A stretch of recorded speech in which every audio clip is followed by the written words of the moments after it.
Ashulia EPZ এলাকা থেকে যুক্ত হচ্ছেন সহকর্মী হুমায়ুন কবির। হুমায়ুন, শিল্পাঞ্চলের গ্যাস সংকটের সমাধানে কি কি উদ্যোগ নেওয়া হয়েছে, কারখানা কর্তৃপক্ষ কি বলছে, আর এই মুহূর্তে গ্যাসের সরবরাহ কি পরিমাণ আছে বা কেমন আছে সেটির ব্যাপারে বিস্তারিত বলবেন।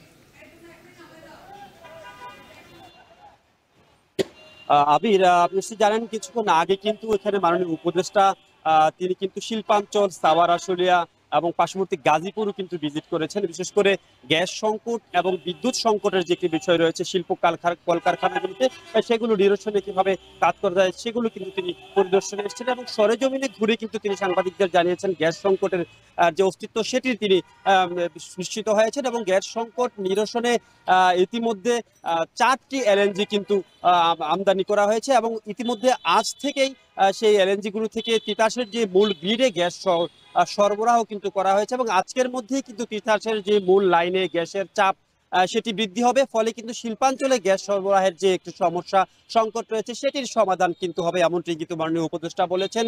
এছাড়াও তিনি যে নতুন ইপিজেডে পাওয়ার প্ল্যান্ট ডিস্ট্রিবিউশন কোম্পানির এখানে গিয়ে তিনি আসলে যেমনটি বলছিলেন যে অবৈধ গ্যাসের অনেক লাইন কিন্তু রয়েছে বাংলাদেশে, সেসব লাইনগুলো শনাক্ত করে জলদি ব্যবস্থা নেওয়ার কিন্তু তাগিদ দিয়েছেন তিতাস কর্তৃপক্ষকে। এছাড়াও একটি বড় সমস্যার কথা যদি বলতে চাই, এই গ্যাস সংকটের ডিপিজেডের যে একটি নিজস্ব ব্যবস্থাপনা, গ্যাস সংকটের যে একটি সমস্যা রয়েছে সেটি সমাধানের জন্য কিন্তু উপদেষ্টা ইতিমধ্যে নির্দেশনা দিয়েছেন এবং আজকের মধ্যেই আসলে তিতাসের গ্যাসের যে সরবরাহের সমস্যা সেটি সমাধান হবে, এমনটি কিন্তু মাননীয় উপদেষ্টা জানিয়েছেন।